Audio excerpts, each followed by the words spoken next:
everyone. Welcome to the next episode of the Beach Court Podcast. Regionals are back this weekend. We're so excited to start the 2026 season. But before we do, we've got to give you our world's data prediction. So we will bring you our prediction for what we think the World Championship points here in North America and Canada will be in 2026. We'll talk about the pre-releases that are going on this weekend and some strategies to win your pre-release and maybe win some extra Mega Evolution packs if your shop does that.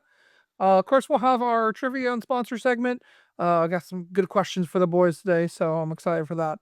And then we'll round out talking about Frankfurt and Monterrey and some predictions that we will make and talk about the meta as that tournament is going to kind of shape our Pittsburgh meta. We'll see how quickly things change this weekend between now and next week or what our thoughts are. So we'll break it all down next week as well. Get you ready for Pittsburgh. So stay tuned for that episode. My name's Eric Ridgway. We've got Maddox Corcoran and Parker Greenwald here.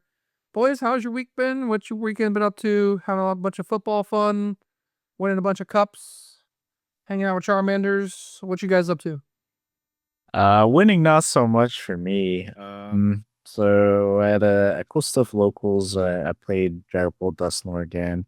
Absolutely destroyed by Maddox. But I saw that match. You didn't get destroyed. You got AC Palm unlocked. The same thing.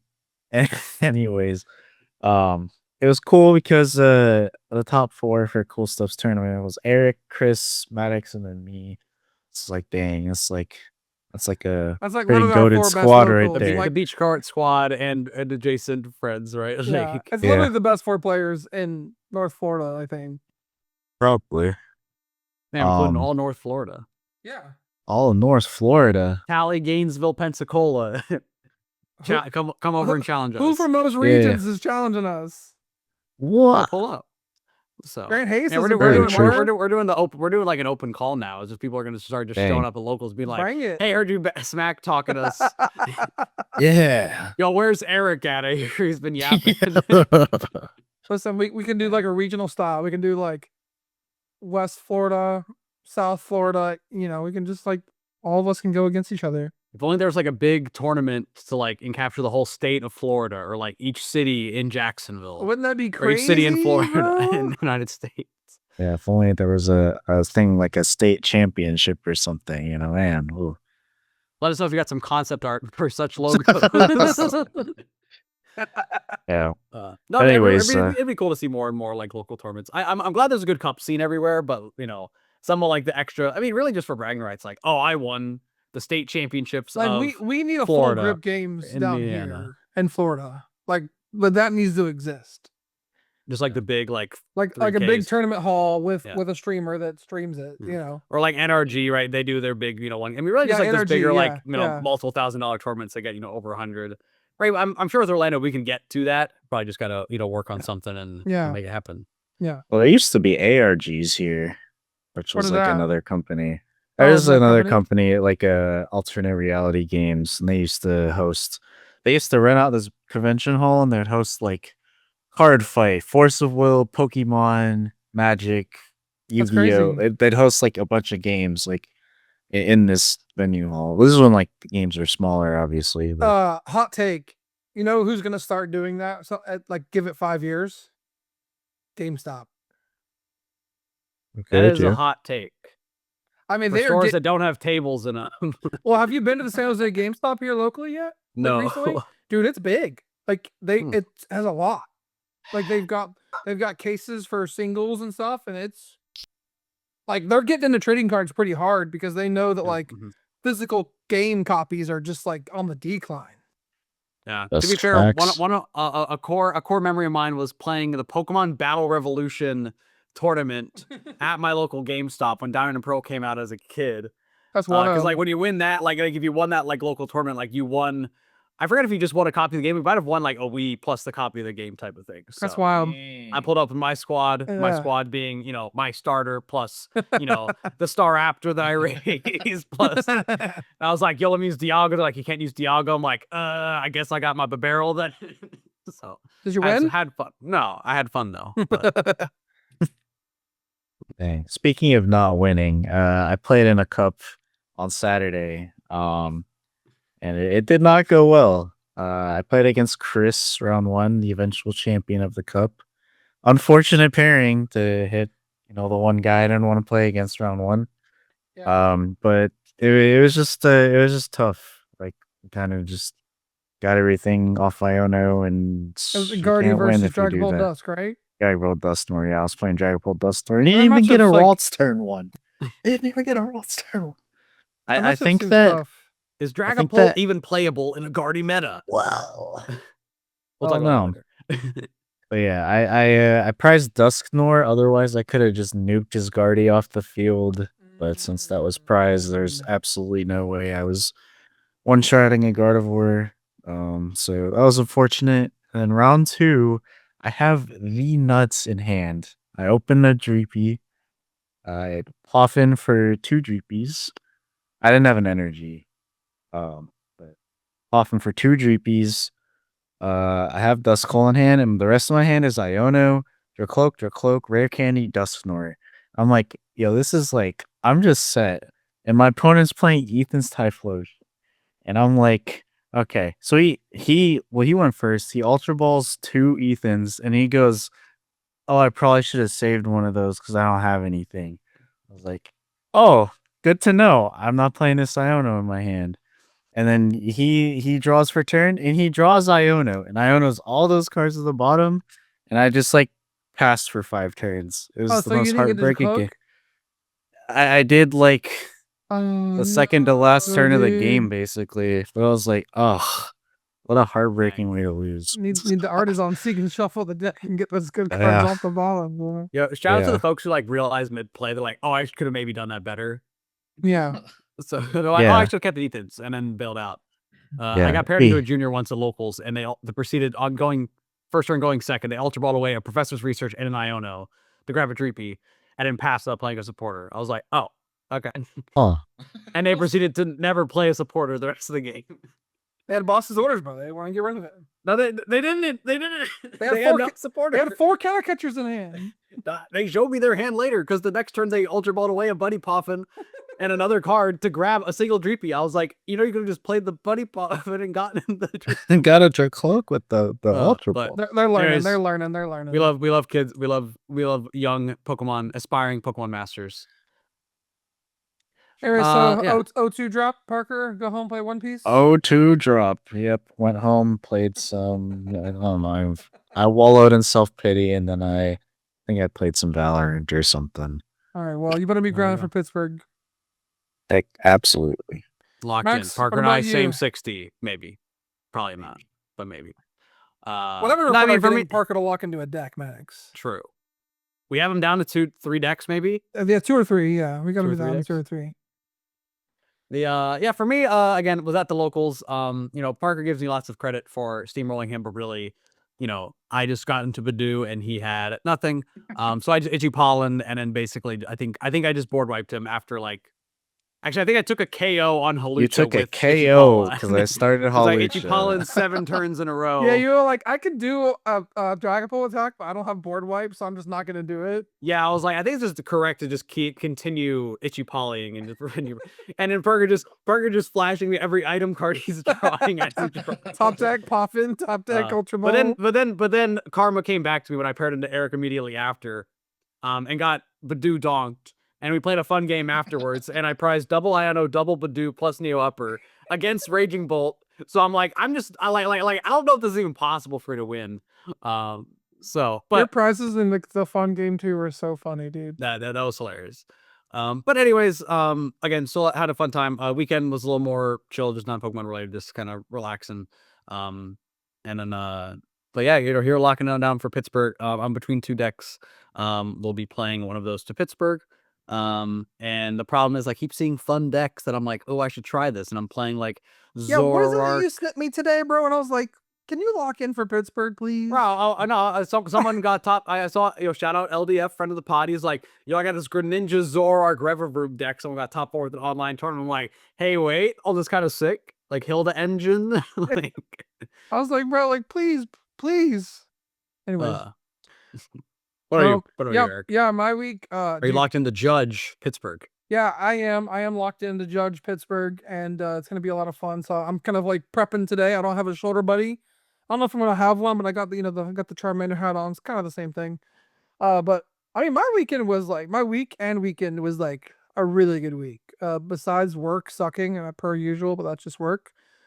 Um, Thursday I played my no fly zone list, my what I'm calling no fly zone Raging Bolt, which is no owls, just like super fast Thunderburst Storm. I played 3 E-switches, 2 researches, 1 copy of Judge. Just kind of like a really bit of a different take on Raging Bolt. Like research is good right now, so like let's just research, find E-switches, and go fast. Because it's kind of cool. Like after you Thunderburst Storm early, and if they don't KO anything, you can like go research, dig through your deck, set your board up super wide, and be, thin your deck out, be ready. Have it, E-switch on a Raging Bolt and attack that turn because you had one on your other Raging Bolt. So you don't have to Sada on the second turn to attack with Big Bolt. So it's kind of cool.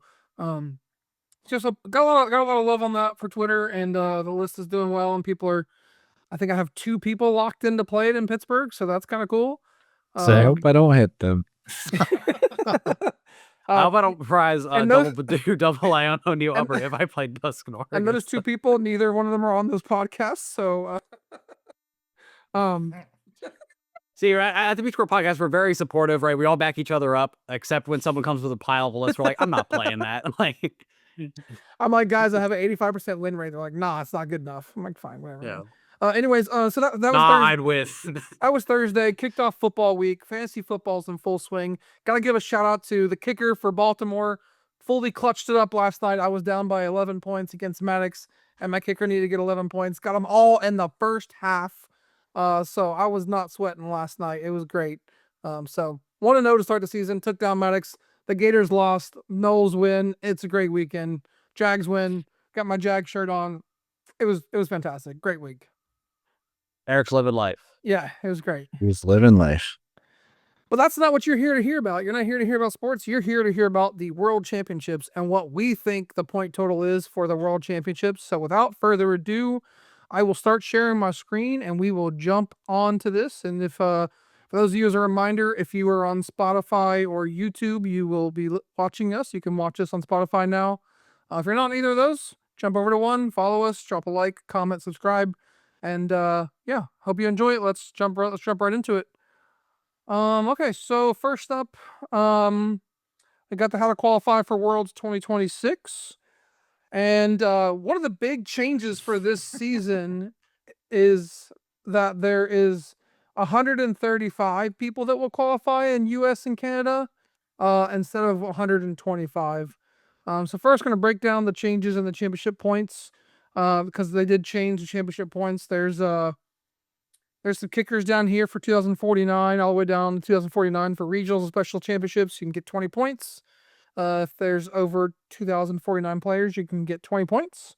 And the minimum you can get at ICs is 40 points if it's in that same division.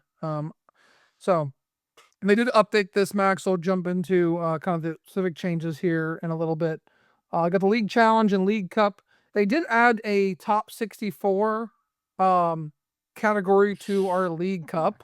So if you have 128 players at a League Cup, which for those that are like, hey, when's that going to happen? It doesn't happen a lot locally, but it does happen at regionals, like a lot. Like those regionals cups are like massive.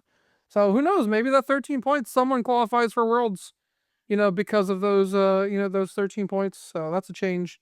And then lastly but not least, I already talked about it. This is the change in number of invitations for each region.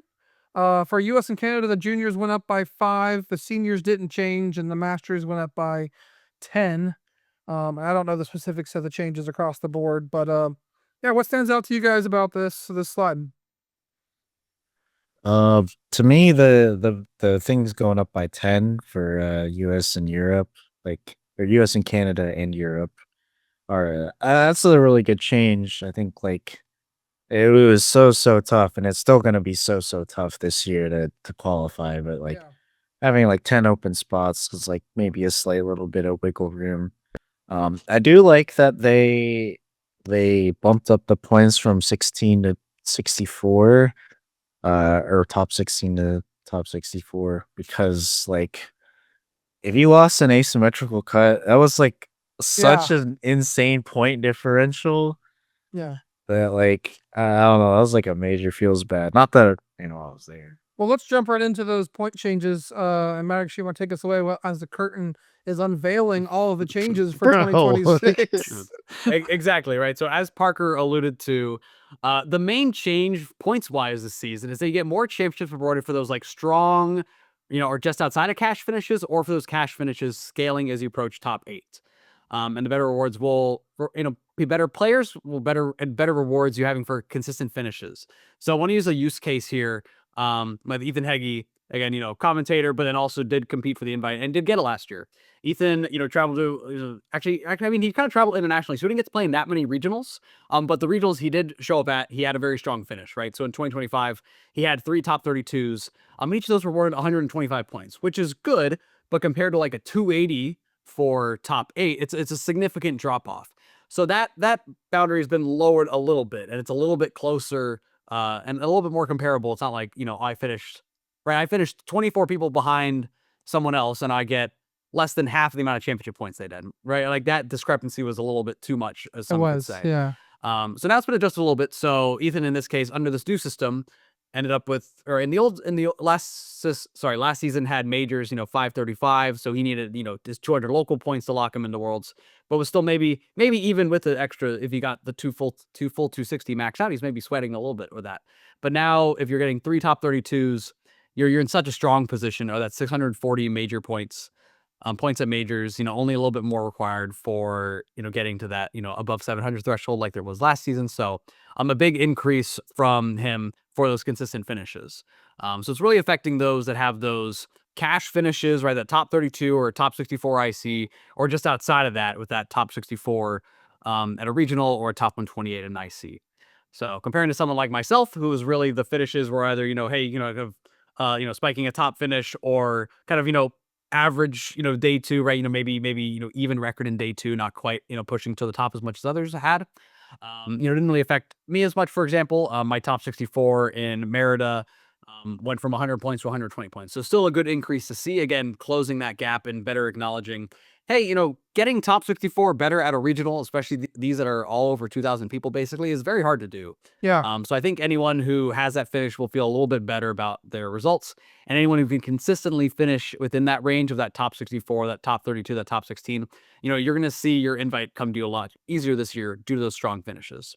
So anyone who has never made a top 8 before, but has, had a couple strong performances, just know that, you don't need that top 8 to get that invite. Like we were kind of talking a lot about last season, you can still do very well throughout. So Eric's jumping back on the slides over here, but the main part here is the specific changes. We highlighted those specifically. So, really lowering, kind of comparing them a little bit, right? The main part we had said before is we even had a whole slide last year about how, a top 16 was 160 points and a top 8 was 280. Like that's 120 points just for one, like for winning one more game, basically, right? So we up like, it was almost like build your season around finding a top 8 somewhere if you can. That's right. Here the cost of that is a little bit lower, right? So we see a small 20-point increase for a top 64 at a regional or top 128 in IC. That top 64 at a regional, we see that 125 to 160, like Ethan Heggie had. And internationals from a 150 to 180. And then top 16, I think this is the best change personally. Bringing up from that 160 to 200 at a regional or 200 to 240 at an international. And again, the big piece here is just that lower cost of losing in ASIM. And sorry, I gave Eric the wrong information, but it's a top 32 at a region at an international that went from 200 to 240. A top 16 at an international still pays 300 as normal. That's okay. Yep. But the big thing for a regional is, the cost of losing an ASIM goes down a lot, right? If, you get that 3rd seed, then you have to play in a 14-person ASIM, and you hit it an auto loss in that top 14 matchup, right? And now you had such a strong tournament run just to hit a bad matchup and like such a massive hit in points. That's mitigated a little bit. So I think overall, good for those that are pushing for those top 8s, good for those high-performing players. I think they'll have a little easier time, and we won't see as many top players with like consistent finishes, finishing in that, lower half of the top 125 or top 135. Yeah. I think they'll be pushing more towards the top just with their consistency. Yeah. Yeah, I agree with that. Yeah, so we'll jump right into kind of like what we think the championship point totals are going to kind of look like in 2026. So we're going to run through some of our considerations of how we came to our threshold / number for 2026, similar to what we did in 2025, which initially in the beginning of the season we predicted 1,000 was like what we wanted to kind of shoot for. So that was 300 over what we ended up needing, but I think we were targeting like 900 was like our safe number. Yeah, well, after the BFL changed from 6, we had it at 1,000 initially, which was too much of an estimate. Things moved down to 5. We eventually ended up kind of in this like 800 to 900 range, which ended up being an ultra safe range. But you know, again, it was the first time kind of speculating on that based on how things did. And you know, have a little more data to go off of for this year. So we're gonna use last year's results. You know, top 125 last year was 700 championship points. We had some championship points changes that Maddox just talked about, how, you know, some of those middle of the road, but they're still really good finishes, are now being rewarded as such, right? I mean, you go into day 2 and, you know, you lose a game, but now you don't feel like you're playing for nothing. Like you're actually like playing for like a substantial increase in points from, you know, 256 to 64, right? So 64 is worth more now, whereas before 64 just didn't feel that great. Like you missed out on money. It didn't feel like you were getting enough points. Like I day 2'd, I won 2 games, and I won 2 out of my 3 games on day 2, and I just got nothing. Right. So interesting to see how that affects. Obviously last year's results do help us come to a data prediction, but they might not be representative of 2026 finishes. What that means is people may have saw 700 CP last year and be more scared of it, right? And say, okay, I'm not going to go for it this year. Or they can see the 700 with the championship point increases and this podcast, and they're like, that's really attainable. I'm going to go for it, right? So, you know, there's definitely some, you know, differences in pinning out there. So it's kind of unclear to us right now whether the top 135 players will include or exclude auto invites. Last year, they specifically called it out that those would not be included in the top 125 count. But this year they have not yet specifically called that piece out. So we didn't include them. It is important to call out though that if you add 10 spots to like last year's Worlds, it only added 2 additional players because of that 700 CP bubble that like so many people were on. It only added 2 additional players and 5 more championship points. So adding 10 people really didn't increase or decrease that line like a lot. The change in point number that we kind of came up with is mostly indicative of the championship point changes to 2026. So without further ado, what do we think our point threshold prediction is for 2026? You're going to go grind. You're going to go to, you know, 5 best finish limits. You're going to grind your locals. What do we think that you need to accomplish? We think that the top 135 players, the range of those players will be somewhere in the neighborhood of 725 through 775. So we did kind of like an expected value calculation based off the point changes. And really the expected value for each IC and regionals is equal. They're both 25 each. So that if you add those 2 together, that's 50 across 2 tournaments, but it could go up even more. But we feel comfortable saying that the number is going to be somewhere in this range. And the specific number that we're going to target is 800 because, you know, we want to feel comfortable if we're going to try and go for Worlds. You know, because again, there's some volatility there. We don't know. It's still an unknown. It's a moving target. It's always a moving target. So, you know, Maddox, you know, he's going for Worlds. Parker's going to try and go for Worlds. So they're going to both shoot for 800. But our actual prediction for the number is 740. We think that 135th place next year will be 740 championship points. Comments? What do you guys think? How are you feeling about that? Yeah, I agree. I think 740 is safe. Like, I could see it anywhere in that range. I mean, it's pretty unpredictable, but given what the data has shown us, I think 740 is like probably going to be it. Yeah, right. I mean, unless we see like a drop off in like the competitiveness or like the number of players going for their invite, right? Basing on, how people went for it last year, plus the expected increases of points. And again, just because some points are increasing across the board, it's not as simple as just adding the increases to everyone and running the standings again, right? That there's some change to how this all plays out as a whole. So 740 again, that number is going to change.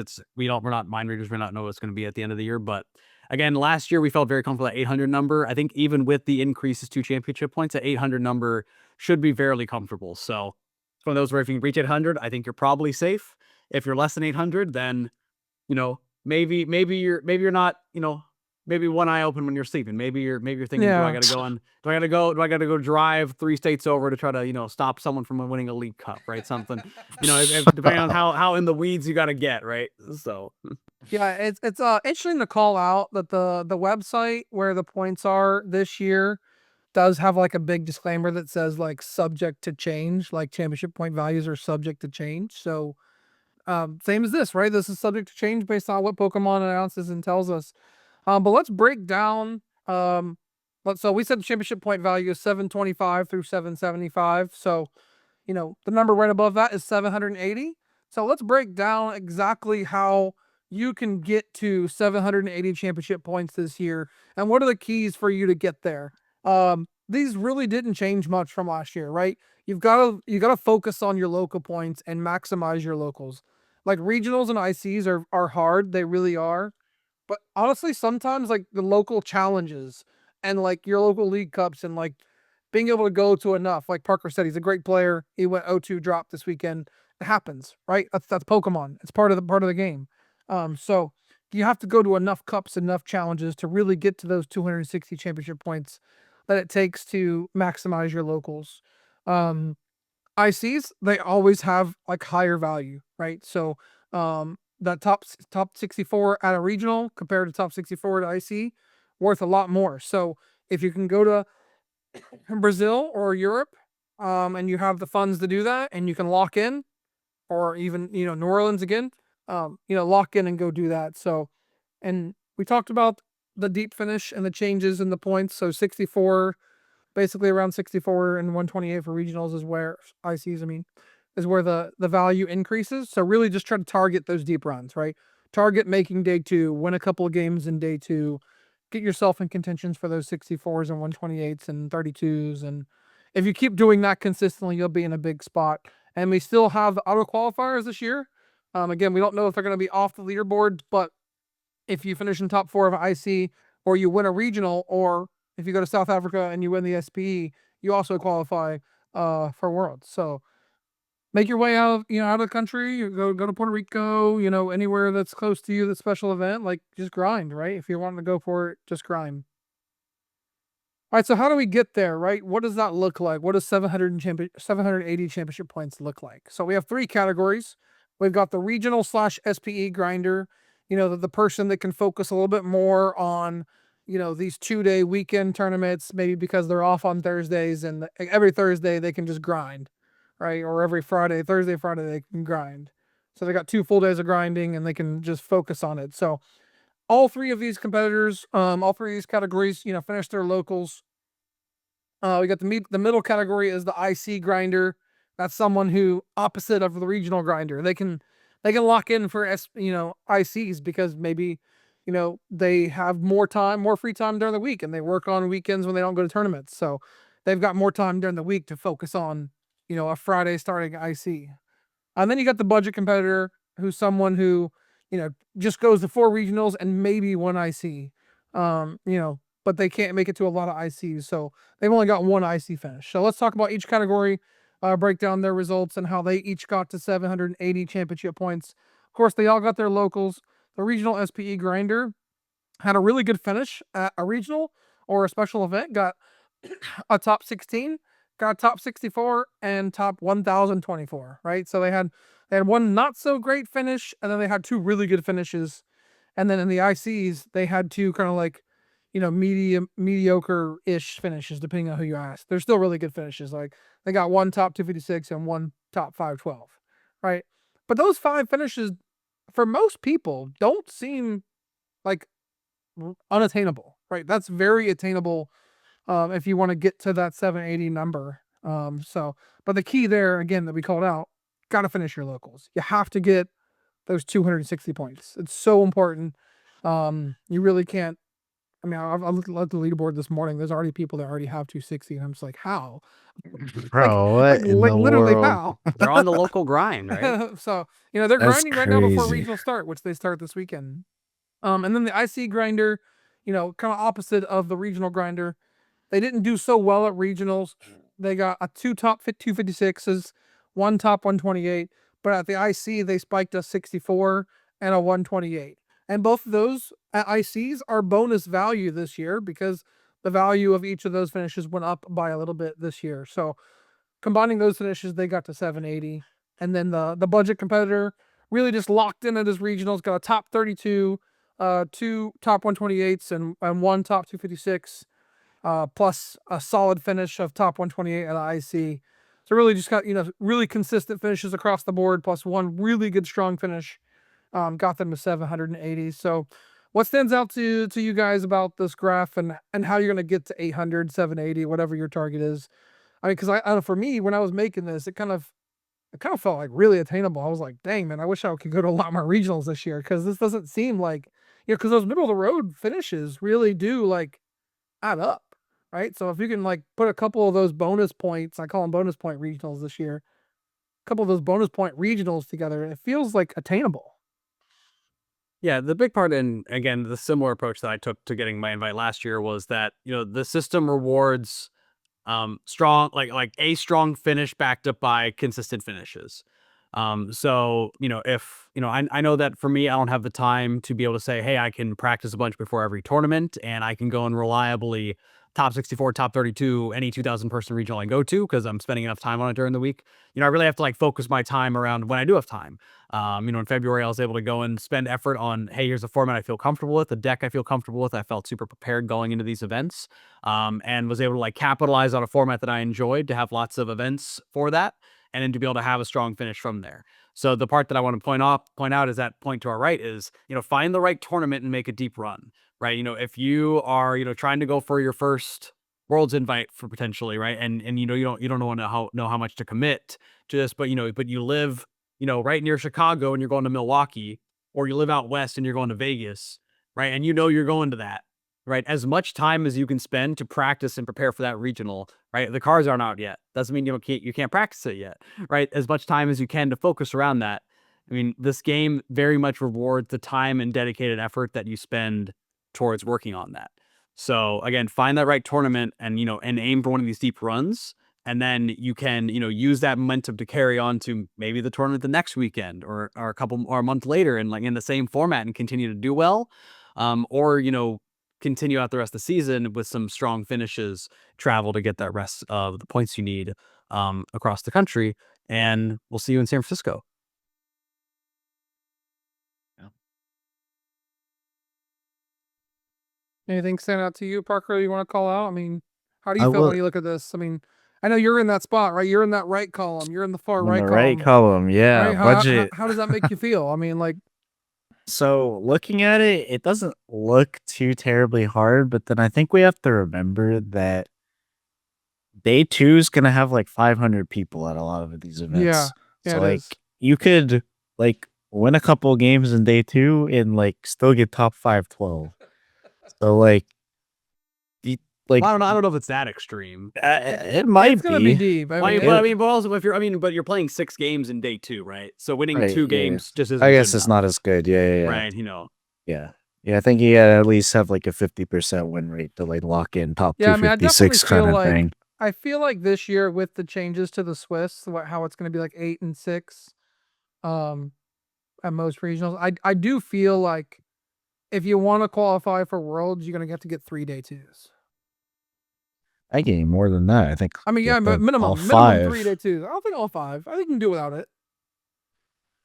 Just make 1 day 2 and win the regional, and you're set. Right? That's what I'm gonna do. I'm definitely winning Orlando. So I mean, as soon as it's announced, I'm booking my hotel. What if it's not Orlando? What if it's Daytona? Are you still winning? If it's anywhere close to my house, like you said, bro, I'm locking in. New Orleans ain't close enough? No, What's going on? That's a 10-hour drive. Yeah, not locked in enough. Okay, if it's within a 10-hour radius, Eric will win. Unless the Jags or FSU is playing that weekend. Yeah, if the Jags are going to the Super Bowl, I might not be as locked in. Dang. I'm just saying, bro. I mean, look at my shirt, bro. I got the Pikachu Jaguar shirt, man. Come on. They can't see your shirt if they're watching on YouTube or if they're listening. But you're right. I'll take a picture of it later because we have to fix that. Yeah, true. But yeah, I mean, I'm excited for what it's going to challenge people, right? Like, I think that this is good. I think that it's going to make those day 2 matches mean a little bit more. Because, I mean, I know for me, I made, 3 day 2s last year, and I didn't feel like I got close. So maybe you're right, Parker. Maybe it is more than 3. I don't know. Like, yeah. So, but let's know what you think. Sorry, go ahead, Max. No, I mean, what you're saying with those day 2 matches, right? I think the way the system is still set up, if you enter day 2 at 5-2-1 and you win 6, you're in top cut, right? So that means if you win 5, you're probably in that like top 32-64 range. You're getting that bonus, yeah. Right. So you do need a stronger run. But also if you don't like having to win 6 games in a row against the hardest people, just win more on the first day. That's right. Right. Easier said than done, of course. But I think this season will challenge players in a different way for those longer day 2s. And again, it's still giving some pretty big upside, but then and also some everyone gets to play some meaningful Pokemon in day 2. Which it's that experience as a whole, I think is going to make anyone who plays in a day 2 just a better player. Even you make your first day 2 and you go 1-5, and one of them's a no-show. That's what my first day 2 was. That experience just helps you grow as a player. How do you get no-shows and buys and stuff? I just don't understand it. What? I mean, what? It was Orlando in 23. It was like I lost 2, and then I tied 1, and then I had a no-show, and then I tied the last one. Bro, in my 3 years of competitive play, I've had a single no-show. 1. Yeah, and now he doesn't get to complain about it anymore. Yeah, so, right. Anyways, thanks for watching, guys. If you enjoyed that, definitely scan the code on the screen. Follow on Beach Court Pod at Twitter. Subscribe to us on YouTube, and we'll make sure we post this file to our Linktree thing. Yeah, Linktree. That's the word. And you guys can follow along. Hope you enjoyed it. But let's get to our next topic. Parker, what do you got for us? So you pull up to your pre-release. You're like, man, I really need to win because I don't know, maybe my store is doing a pack per win or something like that. They're giving away Prismatic Evolution booster box if you win. Yeah. Pretend like a booster box. I bet you somewhere is doing something stupid like that. There's a store in Michigan, and I was very sad because I had to leave to catch my flight. I was playing a pre-release there, and they were doing a pack per win, and it was 5 rounds. I know. I forgot what store it was. Back in the good old days, bro. The good old days. But yeah, you go, well, I really got to win this. You got to get the best stuff you got. So given with what information we have right now, we know that the pre-release promos are Meganium, Inteleon, Alakazam, and Lunatone. So I'm going to go over the Meganium and Lunatone, what your best cards that you're going to combo with them if you pull them. And then there's a bunch of generic cards that you can throw in as well. So for Meganium, if you get lucky enough... Real quick. Sorry, ultimately, right, we just want you to be able to beef up your pre-release deck with some of these things you can pull. And it's in a limited format. So if you pull any of these Meganium combo cards, you can just throw literally all of them in your deck because you could play 5 Meganiums if you got them. That's true. That's crazy. True.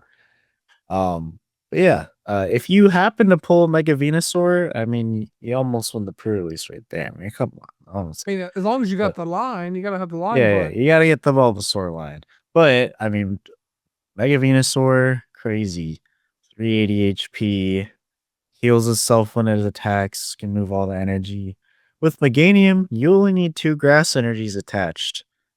So if you can open a Lush Forest or multiple, or maybe the deck comes with it. I don't know. We don't know exactly what's in the decks right at this very moment, but you could really have a really powerful deck. You can get your guys powered up turn 2. There's a Celebi that it lets you search 3 grass Pokemon slash and a stadium.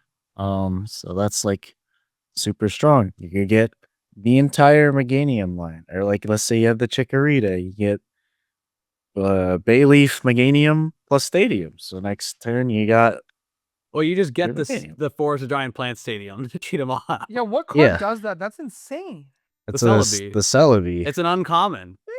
Yeah. You'll probably pull 2. Like, yeah, you could maybe the deck even comes with it. Like, I don't know.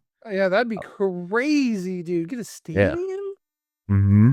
Yeah, combination of 3 grass. Combination of 3 grass Pokemon and the stadium cards. Oh, I thought it was an ability, bro. I was like, bro, this is pre-release. I mean, format. this is an attack to search for 3 Pokemon or a stadium. Like this is like 2 Pokemon in a stadium. That's better than like it's you don't get like you can't play Arvin or Buddy Poffin in this format. I mean, like, that's maybe you can't. Honestly, it's way better than like Call for Family.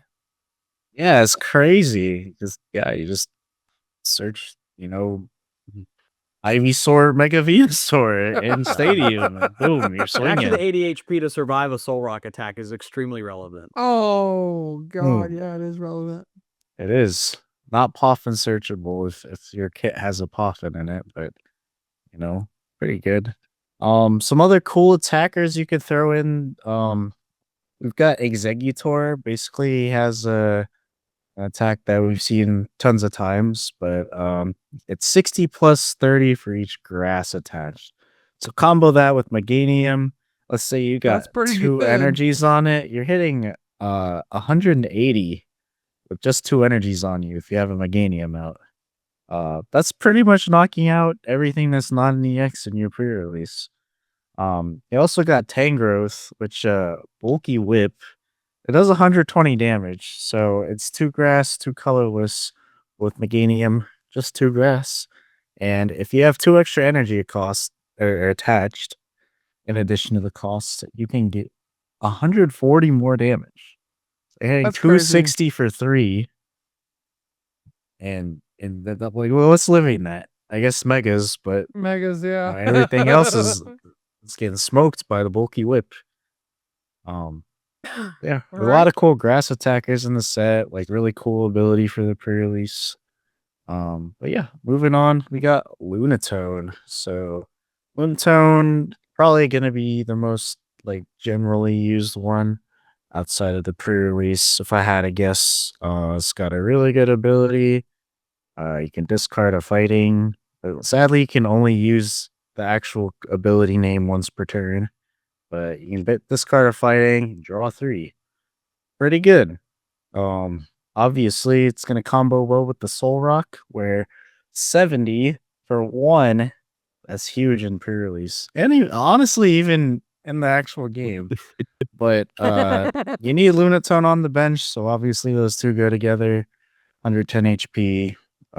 Really strong basic attacker for the pre-release. Yeah. Real quick, the Soul Rock too, like the text that no one cares about, but it does not affect my resistance. So like, yeah, so good. Even I was thinking before, right? Right? There's that one, that one person at your locals, sacked and pulled the Mega Gardevoir, right? They got their right. Everyone's got them, right? So then they have their Ralts and like, oh, I resist fighting, so my Ralts is safe. Like, not with this attack. And you just smack them, get out of the way. If only we all read resistance. If only. That's a throwback for anyone who doesn't know. That is. Comment below if you want Eric to tell the story about why resistance matters. Oh boy. That story's over a year old now. It's like, is it? Yeah, it's like 15 months old. Yeah, it is actually. Yeah, jeez Louise, that feels like yesterday. I know, dude. It was like when I feel like we're talking about the story so much now. I'm never gonna forget it. Yeah. Anyways, moving on. Oh, we're not clarifying it for the listeners. Yeah, you gotta go back and listen to all the episodes. All right, DM me on Twitter if you want. I'll tell you the story. So if you know, you know. If you don't, you don't. If you know, you know. Yeah. Anyways, another one I put here, Toxicroak. So if you go first, you have Croagunk. Go second, you have Toxicroak. But you don't have Lunatone and Soul Rock. This also does 1 for 70. It does 22 itself. But 130 HP. That's pretty on good. A stage 1, hitting for 70. Really not bad. That's pretty good. Yeah. Effectively 110 HP. Yeah, the same as Solrock basically. But yeah. We got Garganackle if you want your guys to do even more damage for 1 energy. What Garganackle does is it's got an ability that your fighting Pokemon do 30 more damage to your opponent's active. So now, obviously, you can't get it the first turn, but later on in the game, now your Solrock or Toxicroak's hitting 100. If you want to beef up the damage even more, the trainer cards you could pull. Premium Power Pro, 30 more damage. So now you're hitting 1 for 130. It's pretty crazy. The fighting's getting up there pretty good with the damage modification. But a really good card that hopefully you'll pull if you get the Lunatone. Fighting Gong searches a fighting or energy. It's like a Fog Crystal, but for fighting Pokemon. Oh yeah, it is like Fog Crystal.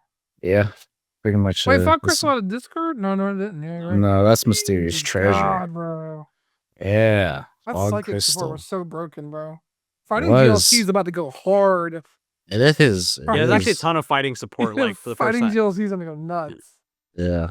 Another really cool card I found, the Marshadow from this set. No, it doesn't make you shuffle your hand and draw 4. No. This says if your opponent's Pokemon is knocked out by damage from this attack, prevent all damage and effects of attacks done to this Pokemon during your opponent's next turn. So you can cheese knockout and they got 90 health left. They got 2 fightings attached and you find your Premium Power Pro. Now, boom, this guy can't be hit next turn. That's pretty good. It's actually so annoying. It is. It's like pretty good. Like you get the Garganackle, you're just like swinging. I mean, you can use it back-to-back turns if you keep taking knockouts. Yeah.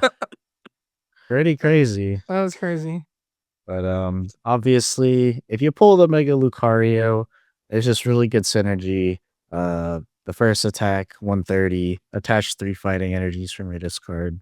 So any way you like. So the fighting you discarded to draw 3 cards now goes on one of your bench guys. So good, dude. And Mega Brave, 270. It's probably killing everything as well. So except Megas. But yeah, some really good fighting support.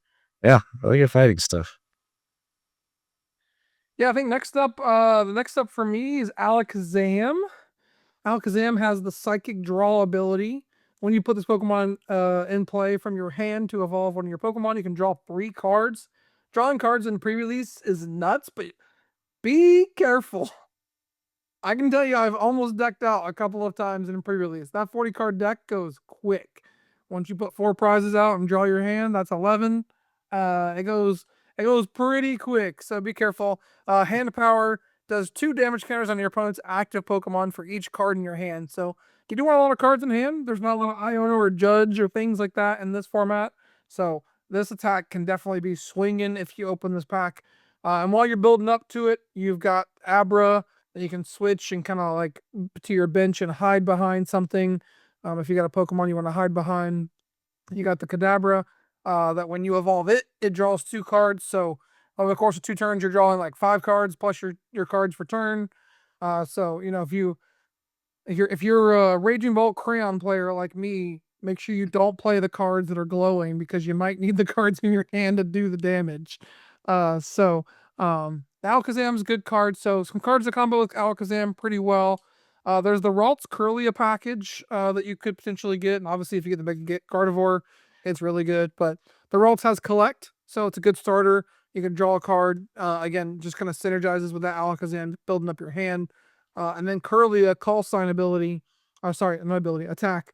You search your deck for 3 Pokemon, reveal them, put them in your hand. So you can go find your Kadabras and Alakazams, start moving through your deck. You got the Xerneas Pokemon. Also another really good starter, which is why if you pull this, you want to put it in your deck. Because you can search your deck as Geogate attack. Search your deck for up to 3 basic Psychic Pokemon and put them onto your bench. So just like Bridget's effect, but as attack, which is, again, like we talked about previously at Parker, really, really good effects in this type of game. And the cards that I most certainly would think would be in this pack, because we don't know yet, I would think there'd be a Suspicious Clock, at least one in the Alakazam, because it really just does synergize with it really well, which lets you put the Alakazam back in your hand, and then you can re-evolve it next turn to draw more cards. And then last but not least, the card that you're pretty much looking for too is the Mysterious Garden Stadium. You really want to be able to try to get that stadium so you can pitch and just draw more. Because again, if you've got 6 Psychic Pokemon in play, you can just pitch an energy and draw until you have 6. And then you can draw 2 with Kadabra and draw 3 with Alakazam. And like, you're moving. So also keep an eye out for like Super Rod, other things like that, recovery cards, because again, you're going to be drawing a lot of cards and you will deck out. You got to be careful. Because, you know, Max will look at your 3-card deck and be like, he can't KO this guy. I'll put this guy in the active and gust up that guy because I got the 1 boss's orders in the pack. And then I win. And Max found the line. And then you're like, damn it. So yeah, just win. Just to win. Yeah, that's Alakazam. Maddox, tell us about Inteleon. Everyone's favorite Shady and Dealings back? So, unfortunately, Shady Dealings is not back. And listen, you know, you're going to be at that pre-release, and maybe I pulled the Alakazam, I get to draw so many cards. Oh, I pulled my Meganium, I'm going to flood the board with Grass Energy. Oh, I got Lunatone, I can draw. And you got Inteleon. And you look at it, and you're like, you know, there really isn't a lot of support for this Inteleon. But you know what you do have? You have the player skill diff, right? I am passing the player skill diff to you right now if you pull an Inteleon, right? So Inteleon, you have the bring down attack, right? 1 water. The Pokemon in play that has the least HP remaining, except this Pokemon, is knocked out. So you have a very powerful effect to knock out a Pokemon with less HP. But, you know, it's a little slower to get to. It's a stage 2. How are you going to get built up to that? And you do have Water Shot, a good neutral attack for 1 water, 110 in discard energy from this Pokemon. So, listen, you are playing Dragapult EX at this pre-release. No matter what anyone says, you're playing Dragapult, right? You are a comeback deck. You are relying on the spread tools available to spread damage, and then keep your opponent stuck in a spot where they cannot do anything, and then you just bring down your opponent's Pokemon until you win. So you're comboing that with a few different cards. First off, wait. Can we pause for a second? I want to call out that it says Pokemon in play. I'm aware. I know, but our listeners need to be aware that it does count your Pokemon as well. So make sure that your Pokemon are not low HP than your opponent's. Otherwise, you will give your opponent a free prize with your attack. That's what I said. Like, you're playing Dragapult, so you can give your opponent prizes whenever you want. That's the great part about this.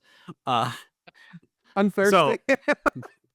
So here's the benefit. So some tools that you have, right? So the goal is trying to prepare a board state where your opponent is stuck without a viable way to deal with you. And you are able to pick apart their board with the bring down power. So you do have Snom, another very efficient water Pokemon attack. The Snom, which is a 50 HP, but you know, you have a coin flip to survive any attack. You evolve into Frozmoth, which does 20 damage to each of your opponent's Pokemon, plus puts the active to sleep. So you just need a couple turns of that and you're getting some spread damage, right? You're playing Frostlass, right? You're spreading 20 damage a turn. You're chilling. You're doing great. And then eventually, you know, other ways to spread damage. There is, again, something that was actually mentioned could go work well if you also pull the Lunatone fighting package. You have the Stone Journer, 20 damage for 1 fighting energy. It's a basic. 20 damage to the opponent, 120 damage to the active, and 20 damage to the bench Pokemon. Again, we're spreading damage. Preparing the board for an eventual board wipe scenario. Combo that with your Lopunny package, your Buneri into Lopunny package. Leaping Kick, attack does 50 damage to one of your opponent's bench Pokemon. Again, we're spreading damage. They've got a Meganium set up. 50 damage to that, right? We're preparing the board. And then you set up for the big turn at the end. You know, your opponent, you know, doesn't know what they're doing, right? They pulled some stuff. They're just like benching everything they can. You know, they benched something they benched a Kyogre that came in the pre-release. It's like a 3 retreat cost. And they benched, you know, Mega Obama Snow, but they don't play any water energy, right? You know, they got all these things stuck around. What you will do is you'll take your 1/1 Hariyama line that you did pull. And again, gusting abilities in the pre-release format is very rare. So save your Sumo Catcher ability on your Hariyama to gust up your opponent's bulkiest Pokemon to the active, and gust that up to trap it. And then, you know, your opponents may have taken 3 prizes, but the game is in your hands. You just go start bringing down all this damage you've spread, eventually spreading it, picking apart your opponent's board, and they can't attach energy quick enough. They might have all their cards in hand, but they cannot break the game, and they can only attach 1 energy per turn after you've KO'd their Meganium using Bring Down from the damage you spread earlier. So, play some Dragapult, spread some damage with Bring Down, and win. And Maddox found the way to gust my Pokemon. Dang it. Those are all the pre-release promos. Good luck at your pre-releases this week. May you have the best blessed pulls and you pull some God packs like we did last week. If you don't know what I'm talking about, go back and watch last week's episode where we talked about the competitor God Packs from Mega Evolutions. But now it is time for everyone's favorite segment that listens to this podcast, and that's the trivia segment where I stump Maddox and Parker every week. Attempt to. You guys are on a good streak right now, I think. I've actually been keeping track at home, and we have never gotten a trivia question wrong once per the statistics on my side. Okay. Oh. Well, first up, got to give a huge shout out and thank you to FCBC for supporting this podcast. Got some new colors out, fresh in stock. Make sure you go to fcbcarmor.com, get your sleeves. Tell them Beach Court sent you, and come find us in Pittsburgh. We'll be in Pittsburgh. Bring us your Beach Court cards because we want to collect some Beach Court cards. We'll give you some more information on that later. Not yet though. But bring me some Beach Court cards. Maybe I'll have some sleeves for you. We'll see. All right. So this week's trivia question is related to the regional location of this weekend. We are going to Frankfurt regionals this week in Germany. This week's question is simple. When was the last Pokemon tournament at Frankfurt? What deck won and who won? Get 2 of 3 right to get this correct. I think Frankfurt happens every year, I think. I don't remember last year, but... Parker, why are you looking at me like that? I don't know.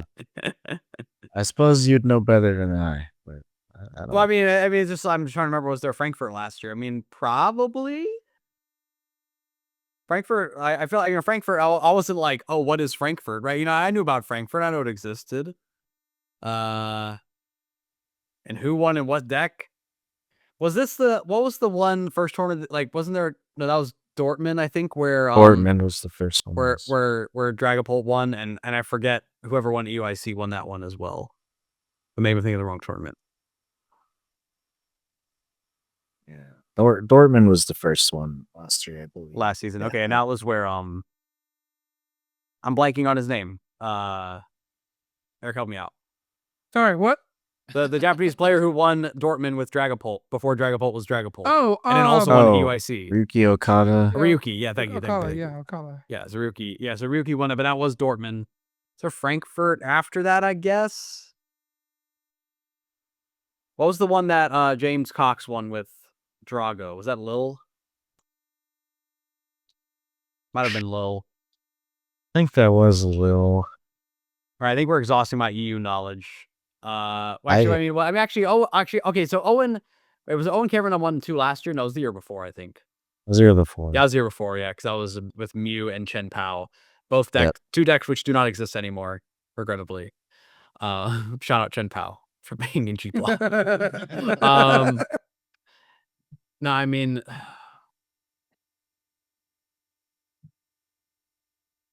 Or maybe there wasn't a Frankfurt last year. I've been named a lot of these.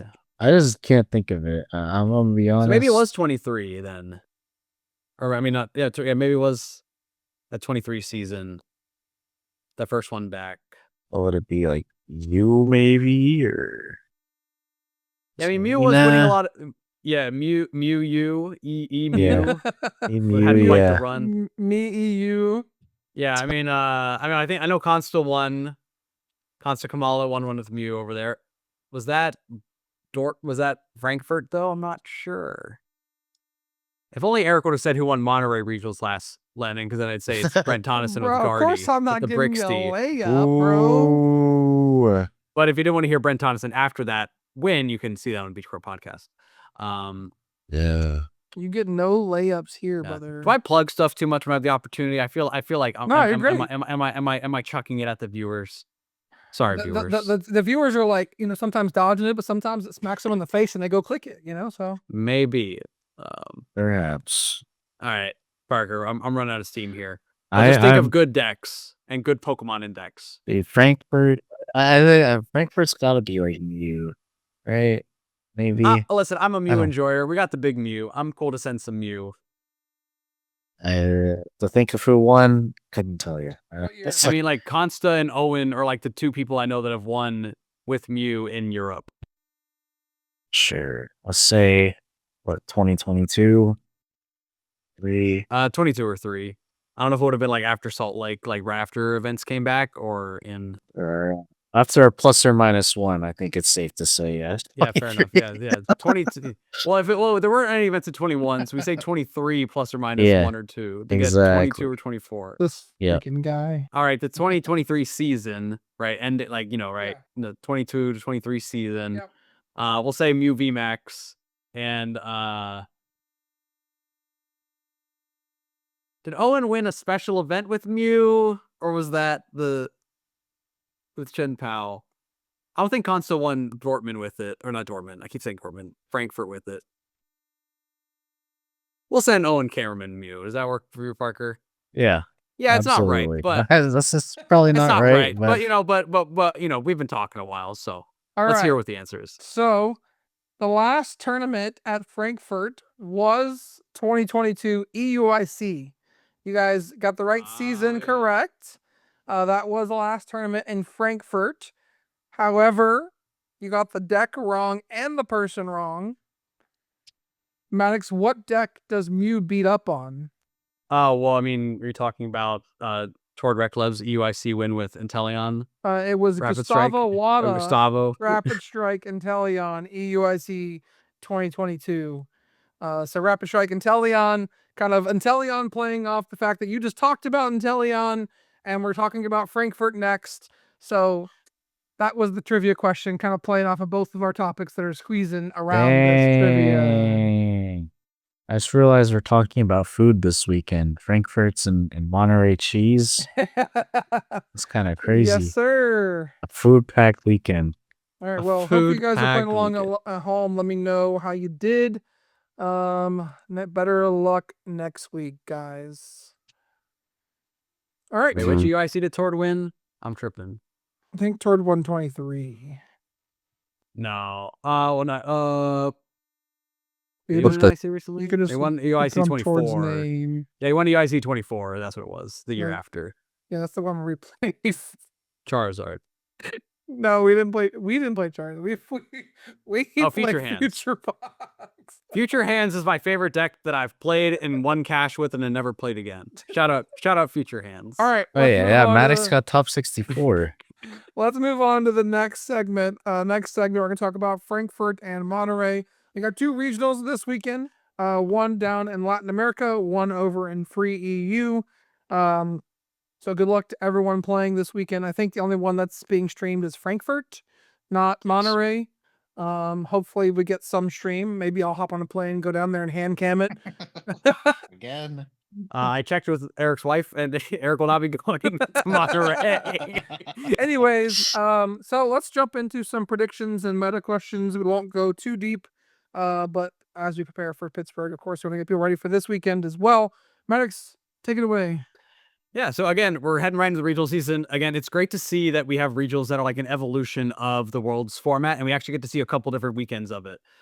So first off, again, right off the World Championships, we saw Riley McKay win the World Championships with Gardevoir. I think for Fluttermane, Devo, a little newer, familiar, some familiar cards, but a little bit of a newer way to play Gardevoir. So questions for y'all is really just, what's the best way to play Gardevoir heading this weekend? Will we see the top place in Guardy list be Riley McKay's 60 that they won the World Championships with? Or will our Guardy players innovate and bring something else to the tournament? What do y'all think? You first. You're the Guardy main. I think that Henry Chow will play some genius thing or actually, I guess he's not playing this weekend. Maybe he is. He I might. don't know. He might. Maybe he is. But or someone in that group is definitely playing this week. Someone in that group's most likely playing. They're probably taking some kind of innovative list that I don't even know what's left. I don't even know what other psychic Pokemon you could play, honestly. But it could be like some variation of the Jelly Sun Devo one that group took to Worlds. But I think this is a pretty safe pick.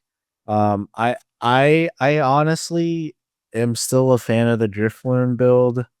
It's like slightly more linear, and it's also just like, oh, there's a guy in my way. 330. Boom. No questions asked. So I don't know. I do like Riley McKay's list though. But the Fluttermane plus just spreading damage everywhere is like good. Okay. So you're thinking some innovation Eric, I think some different innovation. Yeah. Yeah, I'm thinking it's gonna be pretty close to, Riley's list. The only exception is, like, does someone break Jellicent Guardy? Like, is there a build out there with a different supporter line that's not just like Research Iono or something that, like, just absolutely breaks Jellicent Guardy? Because, like, item lock is just really, really good on a card. And attacking plus item lock is also very, very good. So I don't know. I mean, you got cards like, in the format, think about what cards are doing well, right? Goldango's feasting on items every turn. Raging Bull feasting on items every turn. So, like, we know items are really, really good right now. We got Charizard Pidgeot trying to rare candy into a Charizard and take out my guys that are weak to dark. We got, Dragapult Charizard. People love the Dragapult Charizard over in Europe. Right? There's a lot of item based decks, so I could see someone figuring out Guardy Jellicent. Like, but do I think they will? I don't know, but I could see it happening. So my official prediction is the best way to play Guardy is with rare candies and Drifloon. I'm on board with you, Parker. That, like, I think Drifloon is just the way. There's a lot of big guys right now, and just take care of them. Yeah, for me, I think Drifloon is very strong, especially if Dragapult's moving away from jamming towers, and some Goldangos are getting like Tool Scrap or things like that. However, I do think that Riley's 60 has the best approach into every matchup neutrally, right? You play cards that are universally good. So I think for that reason, that I actually think someone playing pretty close to Riley's 60 will be the strongest carnivore finish. Okay. All right, moving along to the other big deck. Again, the most played deck at the World Championships, and expecting it to convert over pretty well into the regionals this weekend. We're talking about Goldango. The big story of Goldango at the World Championships, but there's all these different ways to play Goldango, right? We saw Togekiss, right? Piper Lepine's top 8 list. We saw the Chansey plus Academy of Night plus redeemable ticket shenanigans. We saw, some people like myself play the Scizor. Some people even played Briar, and we even saw like Briar Ceruledge, and we even saw like Daniel Magda with the Secret Box, all Lightning Riverroom builds. So the real question is, right, when it comes to Goldango, right, when it comes to that top performing Dango list, what are the techs or, coin flips that maybe it's going to choose to come away with the strongest finish at a regional this weekend? Iron Hands, baby. Iron Hands. That's the best tech. So you think the cash in hand Joltik Goldango deck? Absolutely. I mean, it's just the most easiest way to play it. It's straightforward. It's consistent. One nest ball equals more Rhydon for Joltik and Iron Hands. And you can get out of the active. You've got air balloons, and you got all these things. So I really like that deck. I think it's well positioned. I think Pikachu is underrated right now. So Iron Hands, really, really good against these evolving decks. Pikachu, really good against these other, like, Goldango mirrors and Raging Bolts and, Ethan Typhlosion. Things that really just can't kill the Pikachu in one hit because they don't have a way to do it. I think it's really good against. I do think that deck might be a little weaker against Gardevoir, potentially, than straight Dango. But I do think it will be the best placing list. Parker, what do you think? Yeah, I mean, like, I've seen a lot of people playing the Togekiss one. Funnily enough, I thought our locals was just gonna be like 5 million Togekissin, but Last person who played Togekiss the locals was me. Wow. But surprisingly, I did not see the surge that I thought I was gonna see. Now online, I've seen like a bunch of like cup results and like people posting their cups, and there's just like a Goldango and a Togekiss, and I'm just like, ah. So I don't know. But I think that'll be the highest placing one. Like, honestly, probably. Like, it did have a surprise factor, but it's good. It's just good. It's just if good. you hit like one heads is pretty much all you need most of the time. Yeah, Togekiss is very strong way to play. Again, I'm like you, Parker, where I see a lot of the coin flips and people saying, "Oh, I won this cup, or I won this online tournament, or got second in the online tournament with this." I do think the cash in hand deck is like cool to be explored. Again, very quietly got a top 16 in the Masters division at Worlds, plus had a seniors win with the Joltik Goldango deck. Right now for Goldango, a little bit of an underexplored way I'm looking at it is, Piper's list did get all the flair of a top 8. However, the next 2 lists after that were just very, very consistent, straightforward Goldango decks. I think I might see a return just with some consistency and a strong pilot playing it well. And I'm actually going, my vote is actually a techless Goldango as the highest placer. Techless, all right. Like back, like Brent Tonneson, like close to that. Like you played on that big tournament. I guess no. No scissor, nothing. Definitely the baby Dango. That's not even really a check at this point. Yeah, but, I think just focusing on consistency. Yeah. Right. They're playing maybe Gears. They're playing High Counts of Cypher. They're cutting some of the cute stuff for just more nest balls, more consistency, more supporters, things like that. All right. The other big deck of this, really big 3 that's kind of formed after the World Championships is Dragapult Dusknoir. We know it's going to see play. We know that top players are going to continue to pilot it. A lot of them are probably going to look a lot like Justin Newdorf's second place list from the World Championships. So, question for you all is, between both tournaments, how many Dragapult Dusknoirs will be in top 8? So, if you think it's going to be all of top 8, then your answer is 16, because we have both Monterrey and Frankfurt. So, but between those 2 tournaments, how many total Dragapult Dusknoirs do you think we're going to be seeing in top 8? Just how strong do you think it is in the meta right now? It could beat anything. Like the Guardian matchup's hard, but it can just beat anything. For most people, it seems pretty consistent. But I don't know. I think there will be I think 6 or 7 is like a good number for me. You think a little less than like half of each? Yeah, basically. A little less than half of each. Okay. Hot take. 2. 2. You think 2 in each top 8 combined? 2. Or sorry, 2 total combined. 2 total. Why so low, Eric? We know this deck is going to be played. We know top players play it. Just a Raging Bolt deck. I mean, a little bit.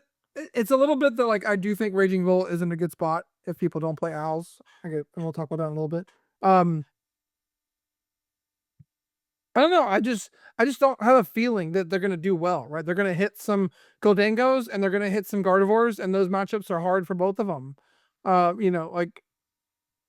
think that there could be a graphic out there that says, hey, here's the top 16, here's the ASIM for both. And in ASIM, it's got 10 to 12, but they all lose in ASIM because their deck is not consistent when it matters. It's not clutch. It's not Gardevoir. It loses the Gardevoir. It's losing the Goldango most of the time. So, yeah, that's the hot take. 2. That is quite the steamy take. Steamy. I for one think that a lot of good players are going to be playing Dragapult Dusknoir. Even though people know it's coming, the top players will play it and outplay their opponents with it. At Worlds, we only saw one Dragapult Dusknoir in the top 8, but I think that was one of the kind of the decks to watch out for. But ultimately, I think that we're going to see some strong pilots show up and run the table with it. I'm closer to Parker's guess, and actually I'm going to go a little bit above. Parker, you said 6. I'm going to go 7 combined. Yikes, bro. 1 at Worlds, and we're going to have 7. You guys are absolutely 2 regionals where the average player at these regionals is not a Worlds competitor. Nah, bro. I'd win. Okay. I mean, fair. Right, just get your baby bolt out and you're swinging. Speaking of other decks, again, these decks, maybe not in the top big 3, but right outside, had some strong finishes at Worlds. We're talking about Charizard and Raging Bolt. So we saw both Charizard and Raging Bolts in the top 4 of Worlds, losing, none of them making it to finals, but we saw both of them in top 4. The question for y'all is, Charizard's been on the rise, was a little bit of a sleeper deck at the World Championships, but we do know that Raging Bolt does see a lot of play at regional events. So are we going to see more Charizard or more Raging Bolt in ASIM across both regions? Eric is showing off a stamped Pokemon Play Stamp Raging Bolt EX. So I can only assume he is picking... I am picking Raging Bolt. And the reason why I'm picking Raging Bolt is it beats Charizard. It beats Goldango. It beats Dragapult. You just got to play well against Guardian, hope they don't have it.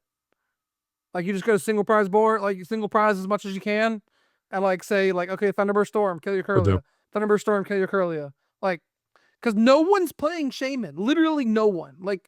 if I look online right now and decks, like let's just look at like Gardevoir, right?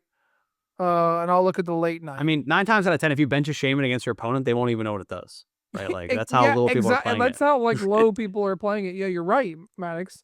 Because like looking at, let's see, so Gardevoir and late night, looking at the cards, Shaman, 0.07 out of 28 players. It's like 2. It's just not there. It's nowhere. So I'm saying Raging Bolt.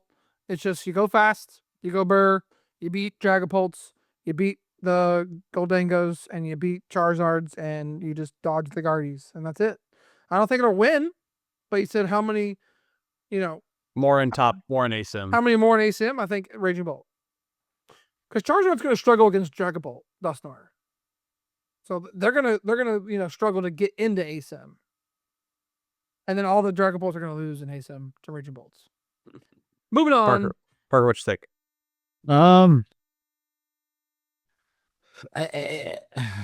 To me, it kind of comes down to the quality of player, and I feel like maybe higher level players would maybe go for Charizard over Raging Bolt.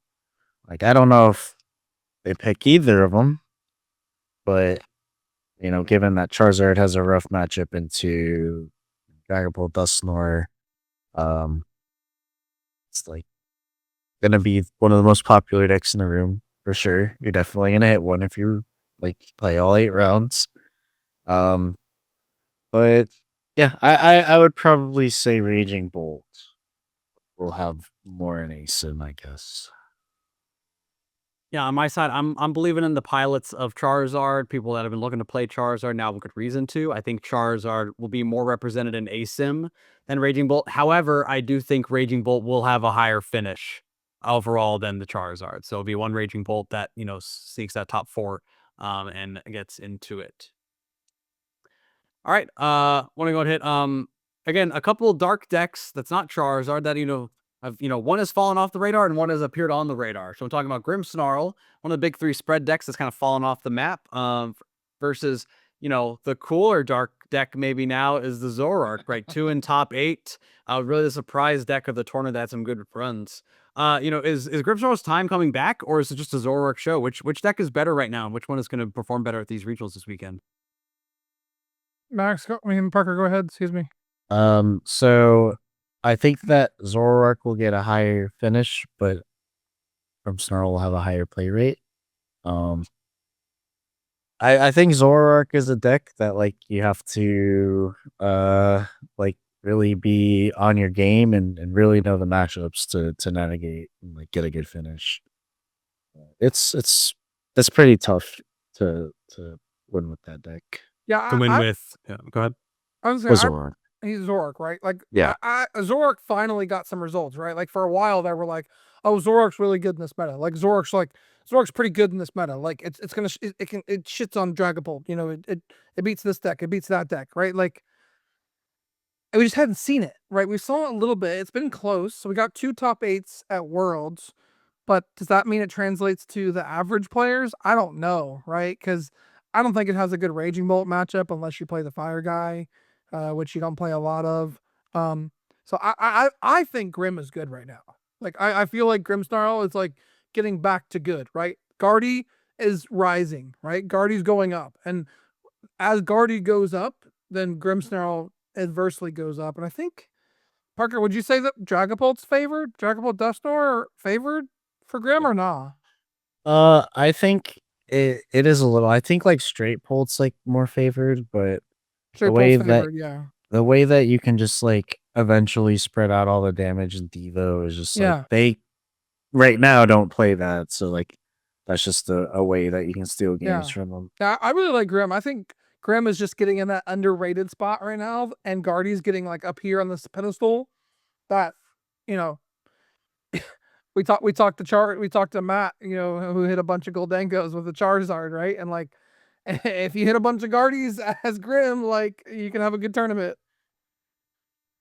Still losable though. Yeah, for me, I think Grimmsnarl is definitely going to see a much higher play rate than it did at the World Championships, or at least better results, right? It's less than 5%. I do think more people are going to go back to it at these regionals this weekend. However, I think it's probably going to be a strong pilot potentially with the last name Fernandez that has a strong finish with Zorark Probably. down in Monterrey, if I had to guess. All right, as we're wrapping the up. real question is like, what's Alessandro gonna play to Frankfurt? Yeah, I don't even know. Yeah. All right, wrapping up, and it could be maybe Alessandro Cremascoli's deck, but want to talk rogue decks. Again, we've talked about a lot of the meta stuff. There are some fun decks people have been enjoying. What's the best placing rogue deck that we think we're going to see this weekend? What deck do we think has that potential to maybe push from that top 30, from like above the top 32, top 16, maybe even push for final, even to push for top 8? Parker, what you think? Low key, I mean, I kind of say this every format in a way, but Cerulege is like, I mean, if you're gonna hit like 3 dangos on your run, like that's basically 3 check marks that you're checking off. It's almost impossible to lose that matchup, given that they like a lot of them don't play Iono. You can just always win with Briar. The Gravity Mountains plus, just getting all your energies quickly, you can actually, one shot the Dragapults and stuff pretty early. And then, like I said, yeah, Briar's just a good card and can one shot most things. Yeah, there's one deck that nobody's talking about that everyone was talking about going to Worlds. Don't sleep on the Crustle. Do not sleep on the Crab. Listen, but these types of decks, they do well when they get slept on. And they don't do well when people are playing for them. Right now, nobody's talking about Crustle. So, my prediction, Crustle top 32 or better.